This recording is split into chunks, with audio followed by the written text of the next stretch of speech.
Okay, welcome back to the channel. A special edition today. We're going to be going over this book, but instead of doing the normal kind of book review thing that I've done on this channel, I'm going to go through this book on a timeline basis because this book fills in some huge gaps that I have in my understanding of geopolitics after 1975.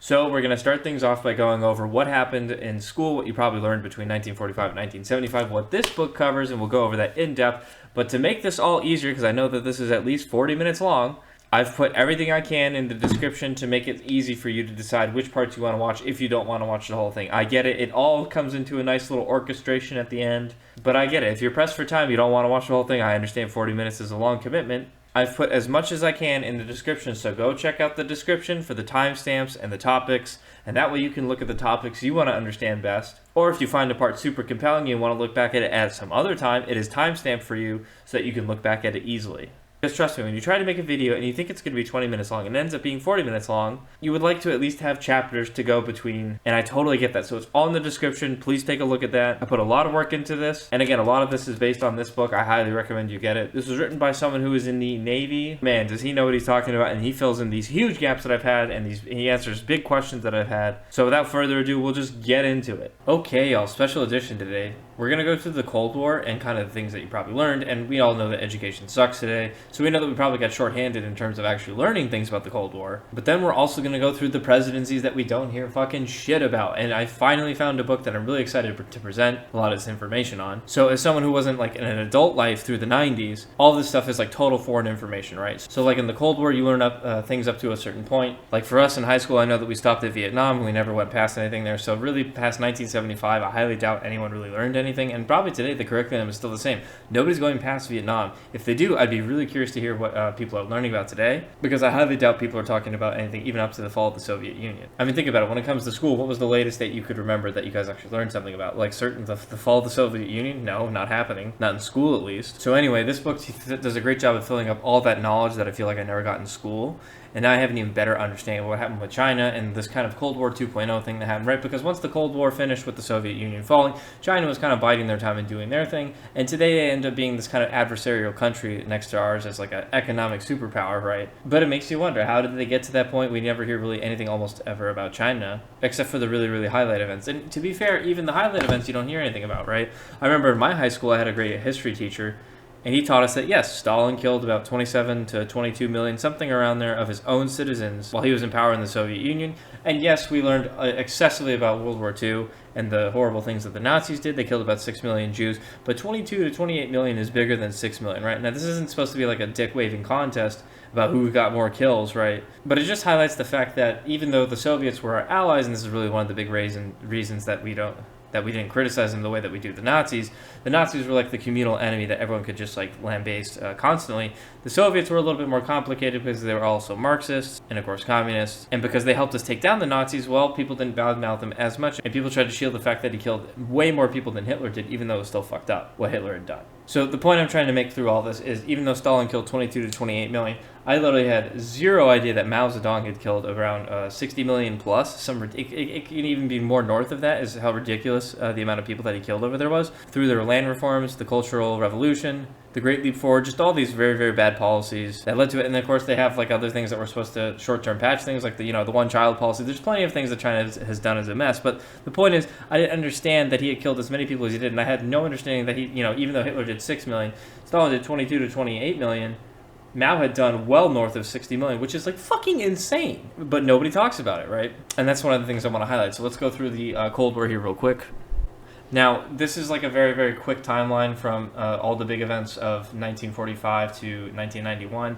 Of course, this is omitting a ton of things. I tried to make this as simple as possible, but also to demonstrate the point that we don't learn that much in school, right? So this is probably something akin to, if you were in the best case scenario, what you would have learned in high school, right? So 1945, there's the Yalta Conference. This is where Stalin and Roosevelt and Churchill, the three big winners of the World War II, meet and try to discuss things and how they're going to go. And obviously the big difference is Stalin wants to completely destroy and rip apart the German losers of World War II, and the Roosevelt-Churchill side want to rebuild Germany up a little more. So there's a huge tension there already. Russia lost, don't forget, 25 million people in World War II, so they're going to be a lot more bloodlusty than the West was going to be in terms of trying to rebuild this. Because if you do the World War I strategy of tearing everyone down, if you try to make the loser of World War I and the loser in World War II here, go through the shitstorm and try to make them in debt for forever and forever. Well, the same thing's going to happen, and a horrible dictator is going to rise, and that's the better alternative for them, rather than them paying back these astronomical loans. So, and that's the reason why Churchill and Roosevelt wanted to build up Germany a little bit more and not let room for these kind of dictators come through. That was at least the sentiment at the time. Stalin just wanted to strip them apart and take them for everything they were worth, because don't forget,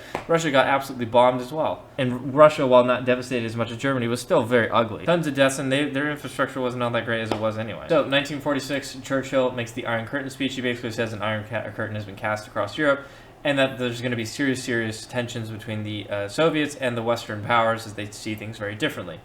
It doesn't help that one's a capitalist system, the other is true and full-blown communist. The Truman Doctrine also said that they're going to help countries resist communism, and they're going to try to contain it with the containment policy, and I guess they started aiding Greece and Turkey. I don't remember that, but I know we've covered all these three things in my school. The Berlin blockade and Berlin airlift, I remember this. The NATO founding, that of course happened in 1949, I remember that. We're 5 for 5 here.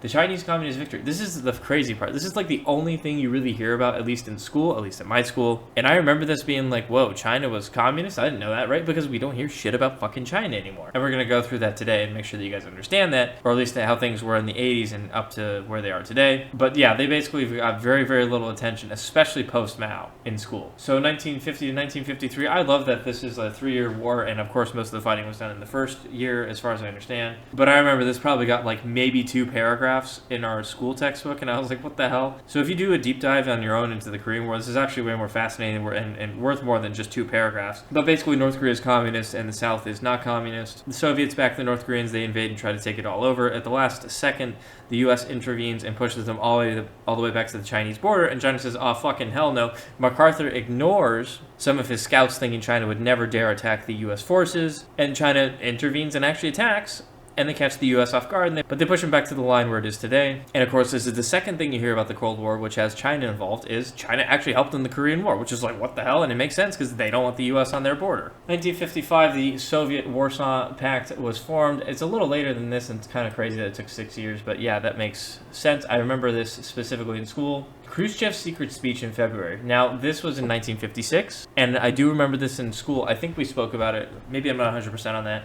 But the Hungarian Revolution, if we did talk about this would have gotten very little attention. I remember the Bay of Pigs in 1961. We talked about this quite a bit in high school, actually. Not a ton, but enough to, warrant it. 1961, the Berlin Wall is constructed in August. This prevents the people from getting out. Of course, this starts to highlight where you don't really understand things in communism. How are you supposed to, if you don't explain things and focus on communism and socialism and all this big government shit, how is a kid supposed to understand why this is so significant? And it just sounds like a Berlin Wall was made, and it's like, oh, okay, right? But if you don't understand what communism is and what people are trying to avoid, this just sounds like something that's completely irrelevant and off in the distance. And that's one of the most criminal things that school did. The Cuban Missile Crisis, this was a seriously close time that we had with nuclear war. The Soviets put the missiles in Cuba. Of course, Cuba had just overthrown the, dictator Fulgencio Bautista over there. And the U.S.'s response, I'm pretty sure, put missiles in Turkey saying, oh, hell no, and then they both walked it back from there. And then this is the big one, and this is where we end in school, at least at my school.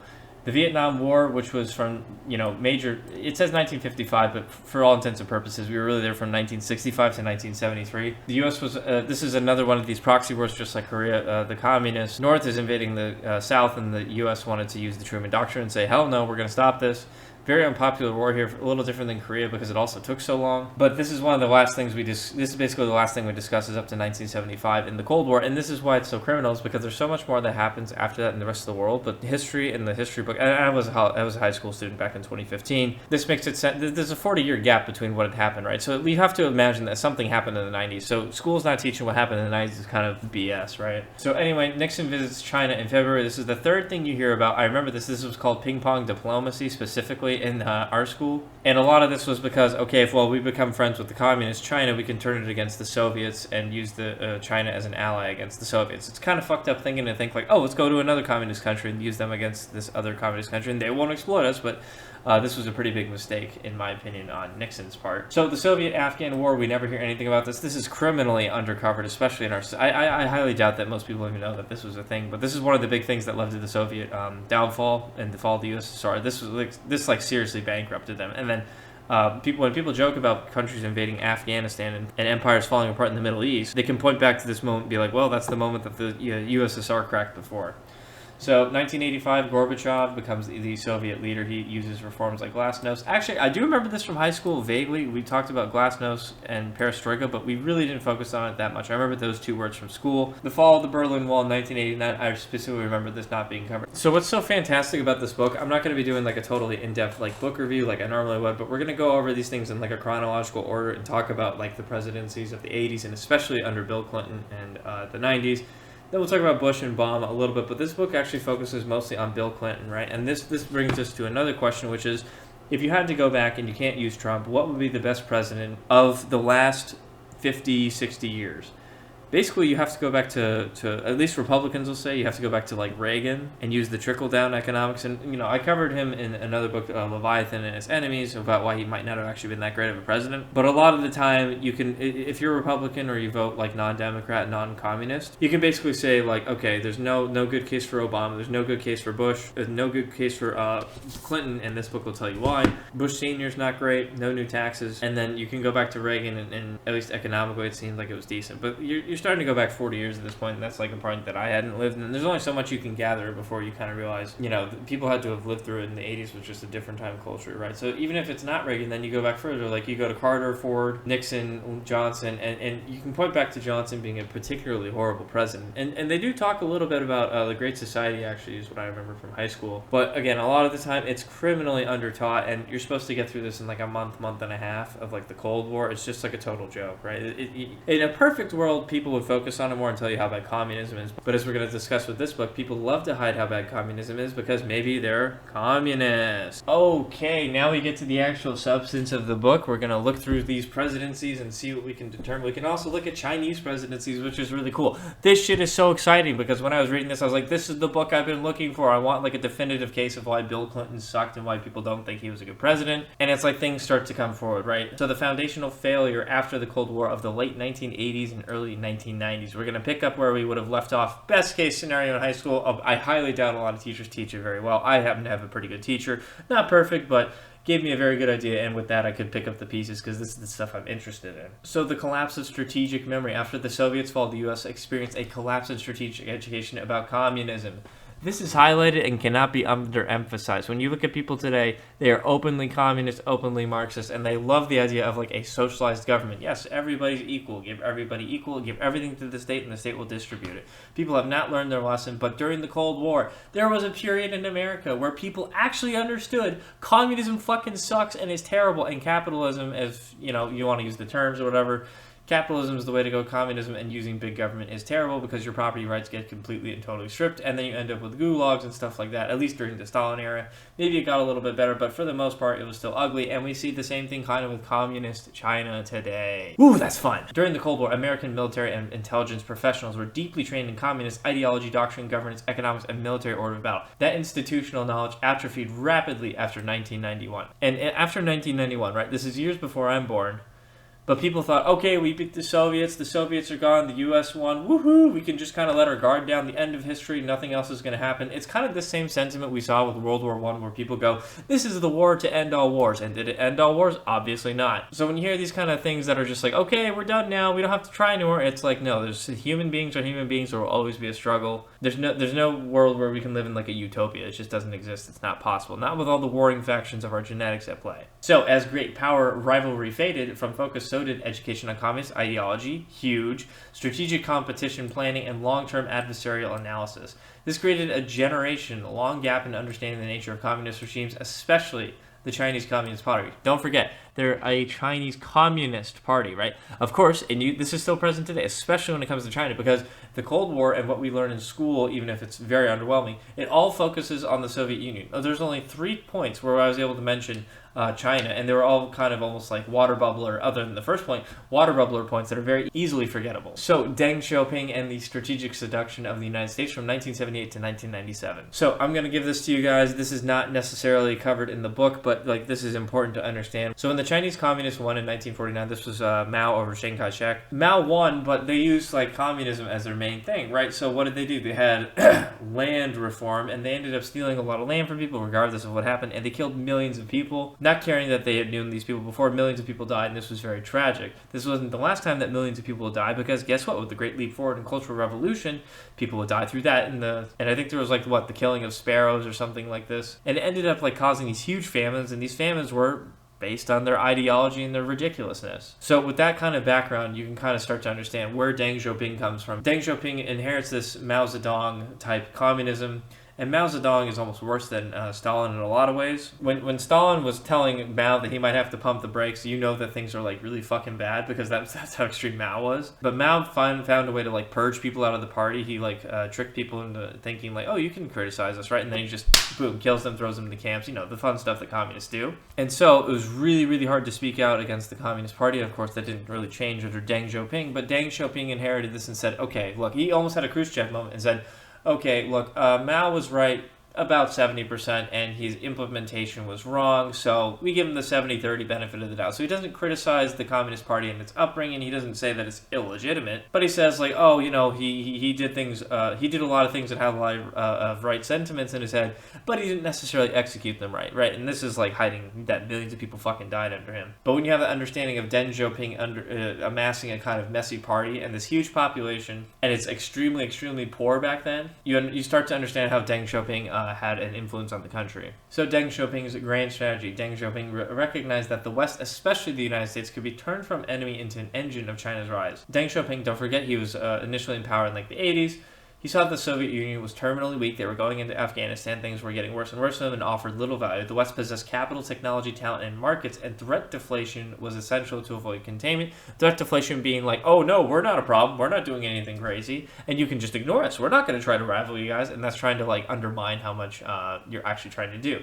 Deng's achievements rivals Otto von Bismarck in strategic brilliance. He expanded state power without triggering a balancing coalition. He convinced his adversary to do much of the living, us, the United States suckers, and he embedded China into the Western economics ecosystem. I mean, to even get them in the same economic zip code as the United States in the 1980s was unthinkable. So I don't actually know much about Otto von Bismarck. My history starts to fall apart before like 1914 or so, but I know that he was important for Prussia and like uniting the German kingdoms or something like this. Again, we didn't learn who Otto von Bismarck was in school, that's for sure. So Deng successfully tied China's rise to American financial interests, making Wall Street, Silicon Valley, and the U.S. multinational companies, media, universities, think tanks, and foundations financial stakeholders in the CCP. We'll get to how this works in a moment. For over 30 years, China gained an estimated $4.4 trillion, legally and illegally, from the United States, while America lost $200 to $600 billion annually to theft and trade imbalance, lost millions of manufacturing jobs. This is a fucking huge point that cannot be under stress. Became dependent on Chinese supply chains, pharmaceuticals, PPE, and antibiotics. Don't you guys remember from COVID how hard it was to get certain things, especially if they were made in China? They just shut their fucking borders and said, go fuck yourselves to us. And then we realized, oh, wait a minute. We don't have any places that can make this stuff. So Chinese workers paid the price through artificially low wages, brutal labor conditions, and severe environmental degradation. When you see something made in China, and it's really cheap, right? It's not an accident. You know that the thing is very much able. If we're able to buy something over here and have it made in China, and then it gets shipped back to us after being made over there, and it's still cheaper than things in the U.S., you know something fucking weird is going on, right? It's not an accident that a lot of things in China are, or at least were, a lot cheaper than things made in the U.S. So China doesn't really have like human rights and all of this stuff. The Communist Party is the ruling one, right? So they don't give a fuck. If they can make more money and include the West into it, they'll trade things off, such as people getting human rights over there, right? So when it says artificially low work wages, yeah, people aren't getting paid very much over there. Yes, it's a bigger economy, but technically, per capita, they're still wildly losing in comparison, right? So the Communist Party takes advantage of people in that sense. And the labor conditions, I mean, those are a complete fucking joke. And then when people get off their shifts, guess what? It's wildly polluted. I remember in a science class that I had back in 2015 or so, we learned about the emissions, and I thought that the United States was responsible for the most emissions back then, of course, 10 years ago. And lo and behold, it was actually China. It was all about the carbon footprint, and the U.S. I thought was going to have the biggest, but China's was way, way bigger than ours. And of course, they have no sort of EPA or sort of group of people that give a fuck about the environment. They're just going to do what they want to do. Getting the money is more important to them first, and then caring about things is like, well, it doesn't exist anyway for them a lot of the time. And look what we were willing to do as the United States to get access to the Chinese market. The people at the top that were willing to do this and continually maintain their relationship with China thought that money was more important than any sort of amount of human suffering. And it was more important to get things cheaper than we could make them here. And that's how you could outdo your competitors, is doing business with a communist country. And look what it's cost us. Yeah, some people get a little bit of extra money, but for the majority of us, I mean, we've basically lost our stable society, at least our status as a stable country that we had in the 90s. And the world that our fathers gave us, just for a few extra pennies, for mostly just people at the top. I mean, people like you and me aren't really getting access to this Chinese money, right? I mean, sure, we can buy things cheaper, but look what it cost us. Ooh, now we get to Jimmy Carter and all that fun stuff. So Jimmy Carter, this is a few years after Nixon went to the Chinese and Mao in the first place. He opens the door to large-scale Chinese students accessing to U.S. universities. This resulted in massive knowledge transfer and talent transfer to the Chinese, because what do? They come over here, take our courses, learn how things work, and then they go back to China and do the things over there rather than us using it over here. Also, China desperately needed this know-how and skills, and it can only come from abroad, which meant WTO membership. Not having membership hindered tech transfer and foreign investment, which would prevent the CCP moving up in the world as a global power. And of course, what they could not learn, they would try to bribe and extort. So whenever they don't get their way through legal means, they're very good at trying to get them through illegal means. And they effectively educated a future strategic adversary. So this is one of the great things that the book makes a comparison to. It's amazing how many Chinese students and how many people we had trained to go over there and make their society better. But could you imagine a world where instead of the Chinese, it was the Soviets that were doing this? Would there have ever been a student exchange between the Soviet Union and the United States? Obviously not. Those are our enemies. We don't want to better them off. So why would we, if we're the United States, and China's called us our enemy multiple times, why would we, as the bane of their existence, train their students just because they're giving us more money and then make them go over there so that they can build things, maybe not better than us, but rival us, rather than keeping the things here? You have to remember, the book makes an excellent case. When you see the Soviet Union and the Chinese as kind of like the same evil, like kind of communist parties, then things start to make sense. But because we have this notion in history that the Soviet Union was the evil one, right? And China's kind of like this, and that China's like this third-party communist, not very strong state, and they're nowhere near the level of the Soviet Union. It's like, well, that's not true. And this is how well Deng hid their true intentions, is that nobody talks about it, or at least nobody was talking about it. At least under Trump, it started getting talked about. But before that, during Obama and Bush, I mean, what the hell? China gained huge amounts of ground. So anyway, under Carter, that was one of the main things. Under Ronald Reagan, well, this is where things get interesting. The CCP called this the golden decade because even though, don't forget, China was pretty poor in the 80s, the military technology transfers were approved, and China was made eligible for U.S. military sales. Would this have ever happened with the Soviet Union? Obviously not, but with China, let's just fucking do it. So U.S. firms began manufacturing in China, which was unthinkable in the USSR. I mean, could you imagine? Yeah, we're going to Moscow to go build some stuff. Fucking what? So a key moment was in 1987. Reagan restricted high-tech imports after Chinese missile proliferation. Despite business pressure, China halted some sales, demonstrated that pressure worked. However, China continued backstabbing behavior, selling missiles to Iran, Pakistan, Syria, and Libya. And the U.S. intelligence and policy failed to respond decisively. When you start selling things to our enemies, that is a huge, big fucking thing. China has never been our friend, and they try to make money off of this shit, and we're going to see how bad stuff gets under Clinton. But first, let's go to George H.W. Bush. So George H.W. Bush, one of the only thing that I really ever learned about him before really like researching was he basically said no new taxes, and he was hated for that because he implemented new taxes. I don't know much about it. I wasn't alive at the time. But this is just what's said, and that's the only sentiment I really had about him, other than being George Bush's father, obviously. So when the Tiananmen Square protests occurred in 1989, this is a huge moment for China, by the way. And this never gets talked about, but they massacred tons of Chinese civilians. There's not actually a number that they can give us as like a definitive amount. And this is under Deng Xiaoping, but it could have been hundreds, it could have been thousands, or up to 1,000. I don't even know, but the number could be. It's funny how whenever we need to get numbers out of China, the number never seems to actually be like a solid number. Anyway, after the massacre of the Chinese civilians, there was public condemnation by the U.S., of course, but here's the fucking part that's really fucking seedy and shit. There was a private reinsurance sent to Deng Xiaoping via Brent Scowcroft. It's like his secret mission. And he goes to Beijing saying, we want to keep the relationship with China. This is a moment where the U.S. weakness starts to really bleed through, and it's really almost unforgivable that Bush had done this. They say one thing out publicly, and in private they want to do another. Why are we such cuckolds as the United States people that we need to keep China as someone? Because what? They have billions of people. They have 1 billion people, and we want access to their markets so that they can buy our goods and products? Like, are you fucking kidding me? Oh boy, you get to make a little extra money. It's like, yeah, well, I mean, guess what? These people don't have fucking rights, and we're gonna say that the money's more important than other people's human rights? I don't know about that, fam, but that's what it is. Hey, if you can make money, then let's fucking do it, right? So the U.S. was very different back in the 80s than what I thought it was. So despite leverage, the U.S. renewed China's most favored nation status, which is very good for trading stuff, and allowed the CCP time to stabilize, and signaled, here's the fucking crazy part, we're signaling that mass killings have survivable costs. Rather than executing the relationship and saying, fuck that, we made a mistake, we're not doing this anymore, they said, like, oh, this is fine as long as we're making our money, then this is why things are so fucking corrupt. This marked a critical failure when the CCP was weak and vulnerable, especially at that point.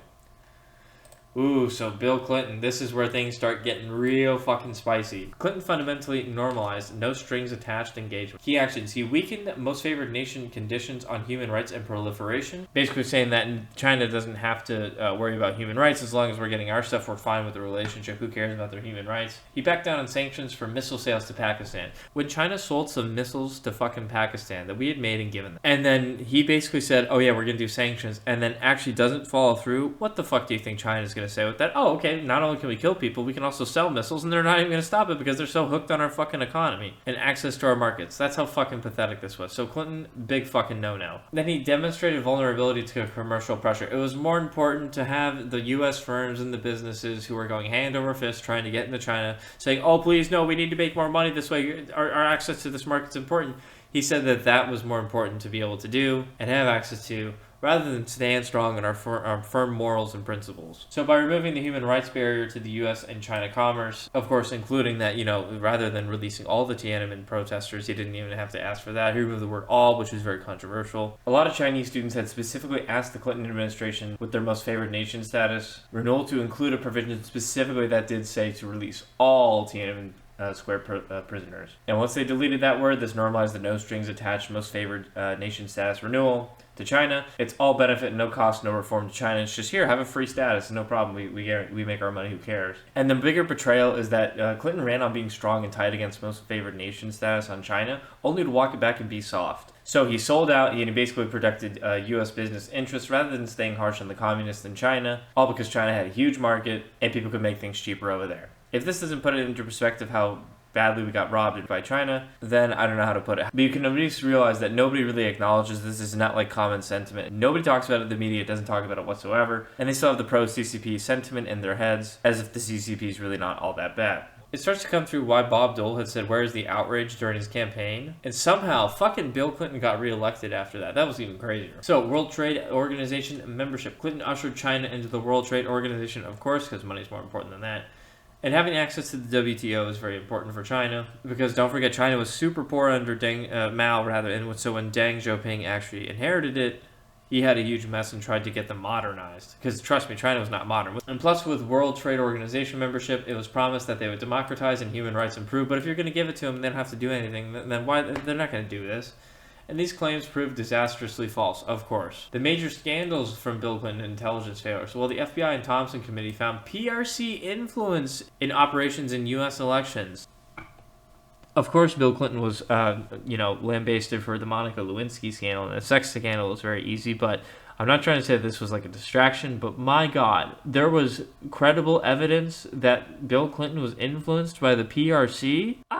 Now, I don't think there was actually like a condemnation or a for sure like evidence. Like no charges were pressed, of course. But I mean, the fact that this would even was even possible, yeah. I mean, the outrage should have been there, and it wasn't. These U.S. firms love their Chinese market, and this was a huge moment where we should have realized, like, oh my God, our president's not compromised, but like, holy shit, he's like pandering to the Chinese Communist Party, and they're our fucking enemies, or at least we're their enemies. So the Cox Commission also concluded that China stole nuclear weapon designs, and those major vulnerabilities still remained in U.S. national labs. Despite this, moral outrage failed to produce accountability, and somehow Clinton was reelected. One last thing before we're going to leave Bill Clinton alone is that Clinton promised repeatedly that the PRC WTO membership is likely to have a profound effect and impact human rights and political liberties over there. And we simply know that this isn't the case today. This is part of like the whole thought train where people put like the cart before the horse. And rather than making them do the reforms beforehand, They just gave them access and thought, oh yeah, they'll democratize after we give them no reason to do anything. So the kickstart to the economy was really a blessing for them, but they got it out of our weak leaders. And of course, the opportunity cost was not considered. The money flowing into the PRC and the PRC coffers could influence the United States and the West financially. And as the West grew relatively weaker and weaker, those investments could have served the U.S. and one of maybe of our ally countries, but rather than do that, it was more important for us to get the quick fix and the quick, cheap, easy fix by doing business with communist China. That, of course, was not considered, and this is one of the few times we actually have a relationship with a communist country. But of course, it's just funny to think about this, it would never have happened with the Soviet Union. And the other thing that was working for them in their favor was the Belgrade bombing of the Chinese embassy in the 1990s, when Jiang Zemin basically said, hey, they bombed our embassy, the West absolutely hates us, if you're sorry and you're serious, you'll make an exception and allow us into the WTO, and they never looked back. And now we get to George W. Bush. Alright, so the shared belief that economic engagement leads to democratization is fucking bullshit, and these retards should not have been allowed to be our presidents when they believe that. This is the thing. The communist ideology was well understood in the Soviets, right? This would not have happened with the Soviet Union. We would not have integrated our economy with the Soviet Union at any point, knowing that the communists were going to be communists and never improve things. So why the fuck did we do this with China? China, to Deng's credit, he got us hooked on the Chinese economy and the Chinese labor costs faster than we could really understand that, oh shit, these are communists, we shouldn't do this. Of course, they're cutting corners to make it, to make the profits that they're able to make. But saying that this is massively flawed is a huge understatement. So this is a huge another thing. So Iraq and Afghanistan consumed U.S. strategic attention, and China benefited enormously from this distraction because now they're not in the crosshairs. The campaigns in Iraq and Afghanistan were completely primary, and China became a huge secondary. It wasn't even a primary in the 90s, but still, the point remains. Like 9/11 proved to be a huge strategic gift to Beijing because they could do whatever they want now without huge scrutiny. So under Barack Obama, the Scarborough Shoal incident, China seized territory from the Philippines, and it's a treaty ally, and they sought U.S. support. Of course, their president, I think his name was Duarte, flew to the U.S. and Obama really didn't give a fuck, and the Obama administration offered no support whatsoever. So this was a huge moment where China was like, oh, well, we're just going to keep doing what we want because there's no penalties to anything we do. So the South China Sea expansion, China began building artificial islands in 2013. Xi promised not to militarize them, right? Xi Jinping is the leader at the time. This book does not talk about Jiang Zemin very much or the other leaders that were under them. It just jumps to Xi Jinping pretty quickly. But of course, he's been the focus of the Chinese Communist Party basically since like 15 years ago. So Xi promises not to militarize them. And guess what? He breaks the promise, as the communists are going to do. And those islands are now fully militarized. And this was the whole thing with Obama's strategy of non-provocation. They didn't want to have anything to do with the Chinese. They didn't want to have any sort of conflict, any sort of like even acknowledgement, basically. And of course, this damages U.S. credibility because now, as an ally, we're not upholding our ends of the bargain when we say this, right? So this makes things look worse and worse for like Taiwan. And this non-provocation thing encouraged the CCP's expansion because there were no penalties to what they were doing. So by abandoning regional allies, our credibility was shot. Now, Donald Trump from 2017 to 2021. This is the end of the threat deflation because Trump starts to acknowledge that, hey, China is the fucking adversary now. There are key shifts. The CCP officially identified as a peer adversary. Engagement assumptions publicly challenged. Mike Pompeo posed fundamental questions about 50 years of engagement. So the 5 questions that he asked, I'm going to go over this as quickly as I can. What do the American people have to show for 50 years later from engagement with China? This is post 1970s Nixon visit to Mao. We don't have a lot. In fact, we have net negative manufacturing capabilities. We saw this fall apart during COVID. We tried to get a hold of a lot of stuff. A lot of shit was in China, and they basically closed their borders with a lot of stuff. For example, I bought masks. I waited about a month and a half, I think, and I could only buy 50. I couldn't buy like individual ones. So I remember that all too well, and that's really been the biggest loss that we have. Number 2, do the theories of our leaders that propose the Chinese evolution towards freedom and democracy pan out? No, obviously not. We know that this cart before the horse sort of assumption was completely wrong. They were communists. They were always communists. They were never going to change. They had no intention of changing. They only liked dangling the carrot in front of the U.S., thinking like, oh yeah, you can fix your problems with us. No problem. Just give us WTO membership. We'll totally liberalize after.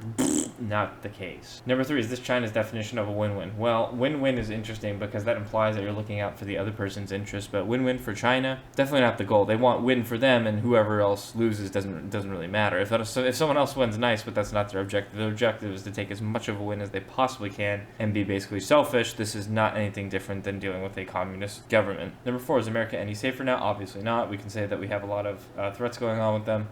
if we were going to have World War III, China would probably be one of the big aggressors and players in it because they have, well, a developed military. Not that it's a strong military technologically, but it has definitely caught up quite a lot to the U.S. 5, do we have a greater likelihood of peace for ourselves and peace for generations which will follow us? No, and they certainly threw that away with their BS in the 90s. Under Trump, partial rollback of CCP gains began, strategy of competition emerged, and recognition of China as an enemy, not a partner, even though we've had so many things engaged with them. I mean, during COVID, we learned plenty of things about them. So under Joe Biden, he reversed or softened several Trump policies, returned to the dialogue first, Kissinger school of thinking and engagement. This is where things are really fucking stupid because it's like, we're getting, basically Joe Biden represented return to the status quo of things, how things were under Bush and Obama. Officials like Yellen, Kerry, and Blinken seek normalization. Those were big members of the Biden administration. This reflects the continued misunderstanding of the CCP ideology, communism, and the failure to accept that the U.S. is the CCP's enemy, which we are. We've been called their enemy time and time again, and there's moral blindness to genocide, repression, deception, and human rights. So just some other things, the strategic consequences and military balance. So in 2005, the U.S. had a 76 ship naval advantage, and now today we have a 39 ship deficit. So China has made 115 ships,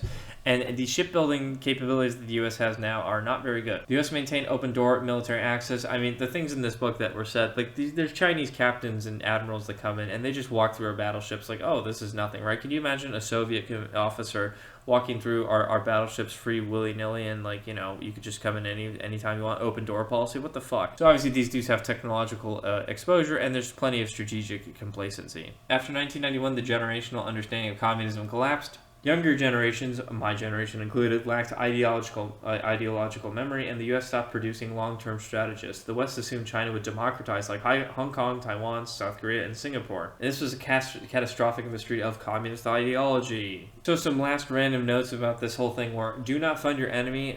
This is kind of retarded. We've definitely funded our enemy's uprising at this point. They've used so much of our resources because we've put them all over there. Communism is inherently aggressive. It's like a very, very bad disease.